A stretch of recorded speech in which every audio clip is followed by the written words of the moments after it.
মা, তুমি কিভাবে বলো আমাকে একটা 15 বছর বয়সী মেয়েকে বিয়ে করতে? একজন মেডিসিন স্পেশালিস্ট হয়ে ওই বাচ্চা মেয়েকে আমি বিয়ে করতে পারবো না। মা বলল, চুপ কর ইজান, তোর বাবা যেহেতু বিয়েটা ঠিক করেছে তোর বাবাকে বল। আর মেয়েটা খুব সুন্দর, একেবারে মায়াবী চেহারা তার। আমি বললাম মায়াবী হোক, আমি বিয়ে করব না। মা বলল, বেশি কথা বলিস না ইজান, খুব ভালো লক্ষ্মী মেয়ে একটা, তোর বাবার বন্ধু নাহিদ সাহেবের মেয়ে, তিনি মারা গিয়েছেন 2 মাস হলো। রুবিনা খাতুন মেয়েকে এত তাড়াতাড়ি বিয়ে দিতে চাননি এখন, কিন্তু গ্রামের কিছু বাজে ছেলে মেয়েটাকে খুব জ্বালাচ্ছে। দয়া করে রাজি হয়ে যা বাবা, তোর বাবা কেমন মানুষ তুই তো জানিস। তারপরও সে একবার স্ট্রোক করেছে, এখন যদি তুই বিয়ে করবি না কথাটা শুনে আবার কিছু হয়ে যায়, পাগলামো করিস না ইজান। মায়ের কথা শুনে ইজান কিছুটা নত হলো। ইজান শেখ বাবা মায়ের বড় সন্তান, তার একটি ছোট বোনও আছে ইজনিয়া শেখ, আপাতত মেডিকেল পড়ছে। ভাইয়ের মতো ডাক্তার হওয়ার ইচ্ছে আছে তার। ইজান পেশায় একজন ডাক্তার, মেডিসিন বিশেষজ্ঞ। ইজানের বাবা হুমায়ুন শেখ সরকারি চাকরিজীবী ছিলেন, তিনি মূলত একজন সেনাবাহিনীর উচ্চপদস্থ কর্মকর্তা ছিলেন। আর ইজানের মা মুনিরা শেখ সাধারণ মহিলাদের মতো গৃহিণী। ইজান কিছুটা ভেবে উত্তর দিল, ঠিক আছে আমি বিয়ে করব। কথাটি বলে ধোপাধপ পা ফেলে রুম ত্যাগ করলো। মুনিরা বেগম হাসছেন, এই হাসি যেন তৃপ্তিময়। প্রায় 3 ঘন্টা পর ইজান এবং তার পরিবার গ্রামে এসে পৌঁছালো। গ্রামেই তার বিয়ে হবে। বিয়েটা সাধারণভাবে হবে, কারণ হুমায়ুন শেখ চান না এত বড় করে বিয়ে হোক। এমনিতেও তার বন্ধুর কোনো রকম সংসার ছিল, এখন সেও নেই। বিয়েটা বড় করে করলে তার বন্ধুর পরিবারের উপর বড়ভাবে প্রভাব ফেলবে, তাই তিনি চাননি বিয়েটা বড় করে হোক। পুষ্প বলল, আপু তোমার বর চলে এসেছে, কিছুক্ষণ পর তোমাকে বিয়ে করে নিয়ে চলে যাবে, হা হা হা। পুষ্পের কথা শুনে পদ্ম কেঁপে উঠল। বিয়ের কথা শুনে পদ্মের বুকটা কেমন যেন জ্বলে উঠল, যেন কেউ আগুন ধরিয়ে দিয়েছে। চোখ দিয়ে বেহায়া হয়ে 2 ফুটো পানি গড়িয়ে পড়লো। সে চায়নি এত তাড়াতাড়ি বিয়ে করতে, কিন্তু তার বাবা মা তাকে অনেক কথা বলার পর সে রাজি হয়েছে। কিছুক্ষণ পর ইজান আর পদ্মর বিয়েটা শেষ হলো। এখন বিদায় দেওয়ার পালা। পদ্ম বেঘুরে কান্না করছে। ইজানের বোন ইজানিয়া পদ্মর হাত ধরে আছে। রুবিনা খাতুন কান্নারত অবস্থায় ইজানের উদ্দেশ্যে বললেন, বাবা আমার মেয়েটা অত্যন্ত ছোট, সবেমাত্র ওর বেড়ে ওঠার বয়স, এখনই তার বিয়ে দিয়ে দিয়েছি। পরিস্থিতির কারণে আমার ছোট মেয়েটার এ দশা। বাবা হারা মেয়ে আমার, তুমি ওকে একটু মানিয়ে নেওয়ার চেষ্টা করো, আমার মেয়েটা যেন ভালো থাকে। ইজান গভীর কণ্ঠে জবাব দিল, জি। অতঃপর পদ্মকে গাড়িতে উঠিয়ে তারা আবার ঢাকার উদ্দেশ্যে রওনা হলো। গাড়িতেও পদ্ম কান্না করছে। পদ্মের এক পাশে ইজান এবং আরেক পাশে ইজানিয়া। পদ্ম কান্না থামিয়ে একবার ইজান এবং আরেকবার ইজানিয়ার দিকে তাকালো। ইজান বিষয়টা খেয়াল করলো, কিন্তু কোনো ভ্রুক্ষেপ করলো না। হঠাৎ ইজানিয়া বলে উঠলো, কিছু বলবে ভাবি? পদ্ম খুব ইতস্তত ভাবে বলল, আপু আমি একটু পানি খাবো। ইজানিয়া শুনে তাড়াতাড়ি পদ্মকে পানি দিল। পদ্ম ঢকঢক করে পানি 1 বোতল খেয়ে ফেললো। পদ্ম পানির বোতল ইজানিয়াকে দিয়ে ইজানের দিকে তাকালো। ইজানের দৃষ্টি মোবাইলের দিকে। মোবাইলের আলো ইজানের মুখে পড়েছে। পদ্ম মনে মনে ভাবলো, এত সুন্দর পুরুষ তাকে বিয়ে করলো, কি সুন্দর চেহারা, গালে চাপদাড়ি, চোখে চশমা। পদ্মের মনে হলো এ যেন এক সুদর্শন পুরুষ। পদ্মকে এভাবে চেয়ে থাকতে দেখে ইজানিয়া পদ্মের কানে কানে ফিসফিস করে বলল, ভাইয়াকে কি বেশি পছন্দ হয়েছে নাকি? এখন এত বেশি দেখো না, একেবারে বাসর ঘরে দেখো মন ভরে। ইজানিয়ার কথা শুনে পদ্ম তৎক্ষণাৎ চোখ নামিয়ে ফেললো। দীর্ঘ একটা লম্বা জার্নির পর সবাই বাসায় আসলো। ইজানের মা মুনিরা শেখ দ্রুত সিঁড়ি বেয়ে নিচে নেমে এসে তার পুত্রবধূর কাছে আসলেন। কি সব নিয়ম আছে সেগুলো শেষ করে নতুন বউকে ঘরে তুলবেন তিনি। ইজান এগুলো শেষ না করেই উপরে চলে গেল। এ বিষয়ে হুমায়ুন শেখ একটু রাগ হলেন। সব নিয়ম কানুন শেষ করে ইজানিয়া পদ্মকে নিয়ে ইজানের রুমে গেল। রাত প্রায় 12টা বেজে গিয়েছিল। ইজানিয়া বলল, ভাবি তোমার লাগেজে সব জামা কাপড় আছে, তুমি ফ্রেশ হয়ে পরে নিও, আমি যাই, প্রচুর ক্লান্ত আমি। কথাটি বলে ইজানিয়া বাহিরে যাওয়ার জন্য পা বাড়ালো, আর তখন ওই পদ্ম তার হাত ধরে ফেললো।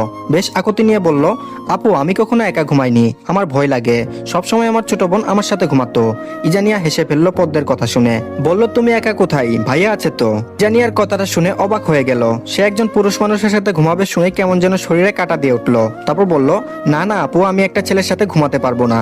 ইজনিয়া হেসে দিল কথাটি শুনে। তারপর বলল, সে তোমার বর, খাঁটি বাংলায় যেটাকে বলে স্বামী, আর আজকে থেকে তার সাথেই তোমার ঘুমাতে হবে। পদ্ম বড় সড়ো একটা ঢুক গিলল, তারপর বলল, উনার সাথে ঘুমাতে হবে? ইজনিয়া আর কিছু বলতে যাবে তখন ওই ইজান ওয়াশরুম থেকে বেরিয়ে এলো। চেহারা দেখে মনে হচ্ছে মাত্রই শাওয়ার নিয়ে এসেছে। ইজনিয়া আর পদ্মকে দাঁড়িয়ে থাকতে দেখে বলল, কি ব্যাপার, কি হচ্ছে এখানে? ইজনিয়া বলল, না ভাইয়া, আমি শুধু ভাবিকে দিতে আসলাম। ইজান বলল, তাহলে এখনো দাঁড়িয়ে আছিস কেন, যা। ইজনিয়া বলল, না এই তো যাচ্ছি, বলেই ইজনিয়া চলে গেল। ইজনিয়া চলে যাওয়ার পর ইজান পদ্মের সামনে এসে দাঁড়ালো। ইজানের সামনে পদ্মকে একটা মশার মতো মনে হলো। তারপর বলল, নাম কি তোমার? ইজানের গম্ভীর কণ্ঠ শুনে পদ্মের মনটা যেন কেমন করে উঠলো। বেশ কিছুক্ষণ পদ্মকে চুপ থাকতে দেখে ইজান হালকা করে ধমকের সুরে বলল, কথা বলতে পারো না? তোমাকে আমি একটা প্রশ্ন জিজ্ঞেস করেছি। ইজানের ধমক খেয়ে আমতা আমতা করে বলল, পদ্ম। ইজান খুব মনোযোগ দিয়ে তার গালের দাড়িগুলো হাত বুলাতে বুলাতে পদ্মকে পা থেকে মাথা পর্যন্ত দেখছে। তারপর বলল, শুনেছি তোমার বয়স নাকি 15 বছর। পদ্ম কথাটা শুনে অপ্রস্তুত হয়ে গেল। তারপর বলল, জি হ্যাঁ। ইজান বলল, জানো আমি তোমার কত বড়? পদ্ম বলল, জি না। ইজান বলল, এটা জানো না? পদ্ম বলল, না। ইজান বলল, 14 বছরের বড় আমি তোমার, কেন বিয়ে করলে? হুঁ। ইজানের প্রশ্ন শুনে পদ্ম থতমত খেয়ে যায়। তারপর বলল, আসলে আমি বিয়ে করতে চাইনি, আমার মা বাধ্য করেছিল। ইজান বলল, মা বলল আর বিয়ে করে ফেললে, বাহ। ইজানের কথা শুনে পদ্মের চোখে পানি চলে আসে। হঠাৎ বিয়ে হয়ে যাওয়াটা মেনে নিতে পারেনি। তারপরও আবার ইজানের এসব কথা। ইজান বলল, কাঁদছেন কেন ম্যাডাম? যান ফ্রেশ হয়ে আসুন। শাড়িতে যে আপনি ঠিকমতো দাঁড়িয়ে থাকতে পারছেন না ভালো করেই দেখতে পাচ্ছি। পদ্ম চুপচাপ হেঁটে লাগেজ থেকে একটা কাপড় নিয়ে ওয়াশরুমে চলল। ইজান তীক্ষ্ণ দৃষ্টিতে পদ্মের চলে যাওয়া দেখছে। সে এমন একটা মেয়েকে বিয়ে করেছে সে জানেই না তার স্বামী তার থেকে কত বয়সের বড়। হাই, এ কোন মেয়েকে বিয়ে করলো ইজান? হসপিটালে কোনো লোক যদি জানে ইজান 14 বছরের ছোট একটা মেয়েকে বিয়ে করেছে তাহলে তার মান সম্মান কিছুই থাকবে না। একজন সিনিয়র ডক্টর এই কাজ করেছেন শুনলে হসপিটালের সিআই মেবি অজ্ঞান হয়ে যাবে। ইজান এসব ভাবতে ভাবতে হঠাৎ তার কলিগ সায়ানা কল দিল। সেও ইজানের মতো সিনিয়র ডাক্তার। এত রাতে সায়ানার কল পেয়ে কিছুটা বিরক্ত হলো ইজান। মেয়েটা প্রায়ই এই কাজ করে। ইজান কলটা রিসিভ করলো। ওপাশ থেকে বলল, হ্যালো ইজান শেখ, কি অবস্থা আপনার? ইজান বলল, ভালো। হঠাৎ এত রাতে কল দেওয়ার কারণ কি জানতে পারি? ওপাশ থেকে বলল, আমি তো প্রায়ই এই কাজ করি, আপনি কি জানেন না নাকি? ইজান বলল, আচ্ছা। এটা বলে ইজান ফোন কেটে দিল। ইদানিং সায়ানার অকারণে কল দেওয়াটা খুব বিরক্ত করে ইজানকে। শুধুমাত্র সিনিয়র ডাক্তার দেখে কিছু বলতে পারে না। ওয়াশরুম থেকে পদ্ম বের হয়ে আসলো। আবারও সে শাড়ি পরেছে। শাড়ি পরা হয়নি দেখে মনে হচ্ছে কেউ শাড়ি পরতে জোর করেছিল, তাই এভাবে পরেছে। ইজান বলল, আবার শাড়ি পরেছো কেন? তোমাকে কি আমাদের বাসা থেকে কোনো ড্রেস দেওয়া হয়নি? পদ্ম বলল, 3 পিস দেওয়া হয়েছে। আসলে আমাদের গ্রামের মেয়েরা বিয়ের পর শাড়ি পরে। ইজান বলল, শাড়ি তো পরতে পারো না, দেখে মনে হচ্ছে কেউ জোর করে পরিয়েছে। পদ্ম ইজানের কথায় লজ্জায় মাথা নিচু করে ফেললো। তারপর বলল, আসলে কখনো পরা হয়নি তো তাই। ইজান মুখ ঘুরিয়ে ফেললো। অনেক রাত হয়েছে, এবার ঘুমাতে হবে। কাল আবার সকাল সকাল হসপিটালে যেতে হবে। ইজান লাইটটা অফ করে খাটে শুয়ে পড়লো। পদ্ম লাইট অফ করাতে খুব ভয় পেয়ে গেছে। যেন কেউ আশেপাশে দাঁড়িয়ে আছে তার এমন মনে হচ্ছে। এত বেশি অন্ধকার যে কিছুই দেখা যাচ্ছে না। পদ্ম ভয়ে মুখে হাত দিয়ে আছে। একটু ঝুঁকে সামনের দিকে চলে গেল। এই তো খাট এ পাশে। ইজান নেই, তাই পদ্ম শুয়ে পড়েছে। বেশিক্ষণ চোখ মেলে থাকতে পারলো না, কারণ ঘুম তাকে একটু একটু করে ধরেছে। পদ্ম শুয়ে শুধু মনে মনে একটি দোয়াই করতে লাগলো, ঘুমের ঘরে যেন তার কাপড় ঠিক থাকে আর সে যেন ইজানের ধারে কাছে না যায়। ঠিক সকাল 7টায় ইজানের ঘুম ভাঙলো। প্রতিদিন ইজান এই সময়টাতেই ঘুম ভেঙে ওঠে। অনেকটা অভ্যাস হয়ে গিয়েছে তার। তাই আছে না, মানুষ অভ্যাসের দাস, ঠিক সেরকমই। ইজান দেখলো তার বুকের উপর শাড়ি, দেখেই থমকে গেল। পাশে তাকিয়ে দেখলো পদ্ম তার পাশেই শুয়ে আছে। পদ্মের মুখের উপর চুল আছে, যার কারণে পদ্মের মুখটা দেখা যাচ্ছে না। ইজান খাটের পাশে ছোট্ট টেবিলটা থেকে তার চশমাটা নিল। তারপর বেশিক্ষণ বসে না থেকে ওয়াশরুমে চলে গেল। ওয়াশরুম থেকে বের হয়ে একেবারে হসপিটালে যাওয়ার জন্য রেডি হয়ে নিল। নাস্তা সেরেই সে হসপিটালের উদ্দেশ্যে রওনা দিবে। রুম থেকে চলে যাওয়ার আগে আগে একবার পদ্মকে দেখে নিল। অচেতন অবস্থায় শুয়ে আছে এমন মনে হচ্ছে। দীর্ঘ একটা নিঃশ্বাস ফেলে নিচে নেমে এলো। ইজান দেখছে তার বাবা হুমায়ুন শেখ চা খাচ্ছেন আর টিভিতে খবর দেখছেন বেশ মনোযোগ দিয়ে। ইজান চুপচাপ ডাইনিং এ বসলো। পকেট থেকে ফোন বের করে সেটা চাপতে লাগলো। তারপর বলল, মা নাস্তা দাও। মুনিরা শেখ ইজানের গলা শুনে তাড়াতাড়ি নাস্তা নিয়ে আসলো। হুমায়ুন শেখ নিজের মতো করে চা খাচ্ছেন আর টিভি দেখছেন। ইজানের দিকে তাকাচ্ছেন না। মুনিরা শেখ ইজানকে নাস্তা দিতে দিতে বলল, আজ হসপিটালে যাবি? ইজান বলল, হ্যাঁ। কেন? ইজান বলল, হ্যাঁ কেন, প্রতিদিন যাই দেখো না, আর হঠাৎ জিজ্ঞেস করছো কেন? ইজানের কথায় মুনিরা শেখ অবাক হয়ে গেলেন। কি ভাবলেশীন কথাবার্তা, সবেমাত্র কাল বিয়ে হলো আর আজ হসপিটালে যাবি? আজ না গেলে হয় না? ইজান বলল, না মা, হয় না। আমি তো হসপিটাল থেকে ছুটি নেইনি, আর কেউ জানেও না আমার বিয়ে হয়েছে। মুনিরা শেখ বলল, তা পদ্ম কোথায়? পদ্মের কথা শুনে ইজান খাবার বন্ধ করে দিল। তারপর বলল, ঘুমোচ্ছে। ইজান বলল, আমি কিন্তু আমার ফ্ল্যাটে চলে যাব। এখান থেকে হসপিটালে যেতে অনেক সময় লাগে। আজ রাতে বাসায় আসলে কালকে ওখানেই চলে যাব। ইজানের কথা শুনে মুনিরা শেখ একটু ভয়ে ভয়ে বললেন, পদ্মকে নিবি না? ইজান বলল, ও ওখানে গিয়ে কি করবে? তার চেয়ে ভালো ও এখানে থাকুক তোমাদের কাছে। হুমায়ুন শেখ এতক্ষণ তার ছেলের এবং তার স্ত্রীর কথা শুনছিল। পদ্মকে নিয়ে ইজানের এমন কথা শুনে তিনি উঁচু গলায় বলে উঠলেন, তোমার বউ তুমি সাথে করে নিয়ে যাবে, এটাই শেষ কথা। ইজান বলল, ঠিক আছে, আমি পদ্মকে আমার সাথেই নিব। বিয়েটা আমি করেছি, কিন্তু বিয়ে করতে তো জোর করেছো তুমি, সেটা অন্তত ভুলে যেও না বাবা। মা, আসছে আমি। মুনিরা শেখ সদর দরজার সামনে এসে দাঁড়ালেন। ইজান গাড়িতে উঠে চলে গেল হসপিটালের উদ্দেশ্যে। মুনিরা শেখ তার স্বামীর পাশে সোফায় বসলেন।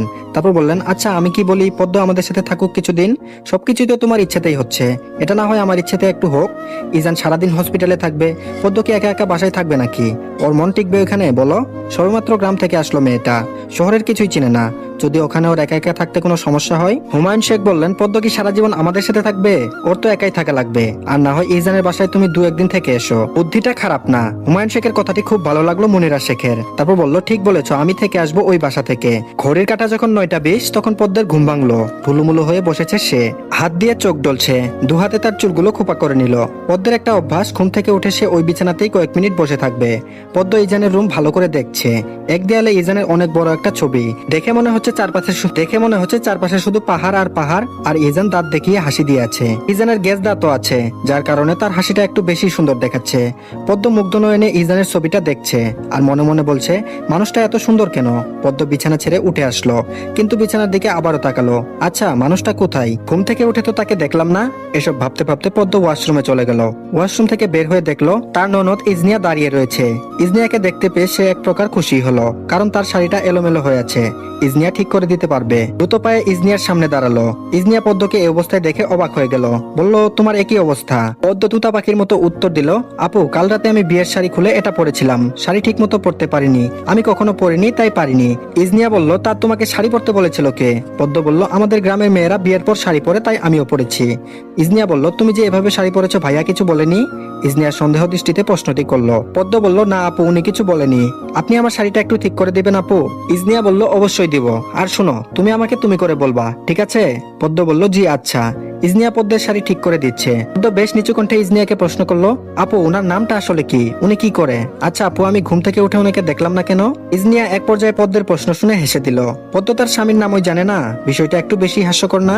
তারপর বলল, ওনার নাম ইজান শেখ, সে একজন মেডিসিন স্পেশালিস্ট, মানে ধরে নেও একজন ডক্টর, আর তোমার উনি হসপিটালে চলে গিয়েছে। পদ্ম বলল, আপু, তোমার ফোনে কয়টা বাজে? ইজনিয়া বলল, 9:35। কেন? ইজনিয়া বলল, এত তাড়াতাড়ি উনি হসপিটালে চলে গিয়েছেন?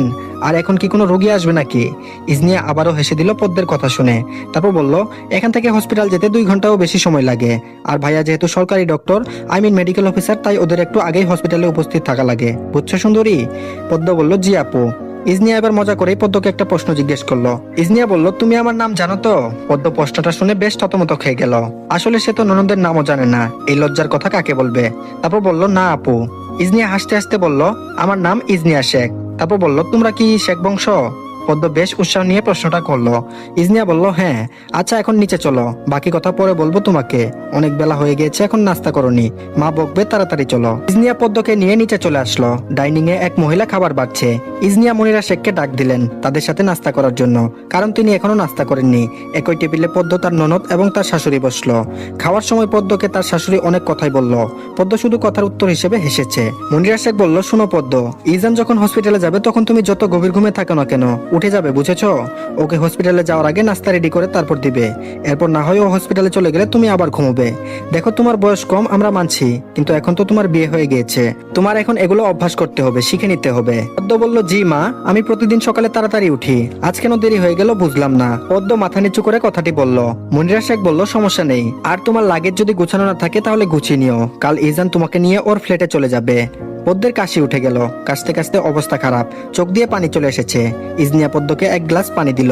মনিরা শেখ পদ্মের এই অবস্থা দেখে ওকে শান্ত করার জন্য ব্যস্ত হয়ে গেল। পানি খেয়ে একটু কাশি থেমেছে পদ্মর। তারপর বলল, ঠিক আছো তুমি? পদ্ম অস্থির হয়ে চেয়ারে মাথা হেলিয়ে দিল। এখন চোখ দিয়ে পানি পড়ছে। এক হাত দিয়ে চোখের পানি মুছতে মুছতে পদ্ম বলল, জি মা, ঠিক আছি। মনিরা শেখ বলল, হঠাৎ এমন কেন হলো তোমার? ইজনিয়া বলল, মা, আসলে ভাবি মনে হয় ভয় পেয়েছে ফ্ল্যাটে যাওয়ার কথা শুনে। দাঁত কিলিয়ে মনিরা শেখকে উত্তর দিল ইজনিয়া। মনিরা শেখ চোখ রাঙালেন তার মেয়ের দিকে। তৎক্ষণাৎ হাসি বন্ধ হয়ে গেছে ইজনিয়ার। মনিরা শেখ বললেন, শোনো পদ্ম, আমিও যাব ওই বাসায়, কয়েকদিন থেকে আসবো। যতদিন আমি ওইখানে থাকবো তোমার চিন্তা নেই, সব শিখিয়ে দিয়ে আসবো তোমাকে, এত বেশি টেনশন নিও না। পদ্ম নিঃশব্দে হাসলো। পদ্মর হাসি দেখে মনিরা শেখ বেশ খুশি হলেন। তিনি পদ্মর পাশের চেয়ারে দাঁড়ালেন, পদ্মকে জড়িয়ে ধরলেন। পদ্ম তার শাশুড়িকে জড়িয়ে ধরেছে। পদ্ম মনে মনে বলছে, কত ভাগ্য করে সে এমন একজন শাশুড়ি পেয়েছে। ইজান তার কেবিনে বসে আছে। লাঞ্চ টাইম এবং নামাজের ব্রেক চলছে এখনো। ইজান লাঞ্চ করে এবং নামাজ পড়ে বসে আছে তার চেয়ারে। প্রতিদিন অনেক চাপ থাকে তার, সারাদিন শুধু রোগী দেখাই হচ্ছে তার কাজ। হঠাৎ ইজানের কেবিনে শায়নার আগমন ঘটলো। শায়না ইজানের সামনাসামনি চেয়ারে বসলো। ইজান তার চেয়ারে শরীরটা হেলিয়ে দিল। সামনে তাকে কলমটা ঘোরাচ্ছে, তার দৃষ্টি শায়নার দিকে। তারপর বলল, শায়না বলল, কি ব্যাপার শেখ সাহেব, এখন ফোন দিলে ফোন কেটে দেন কেন? কাহিনী কি, বুঝছি না কিছুই। ইজান বলল, আপনি আমাকে ঠিক কখন ফোন দেন? শায়না বলল, রাত 1টা-2টা এই সময় তো দেই। ইজান বলল, তখন মানুষ কি করে? ইজান চোখ ছোট ছোট করে প্রশ্নটা করেছে শায়নাকে। শায়না বলল, সাধারণত সব মানুষ তখন ঘুমায়, কিন্তু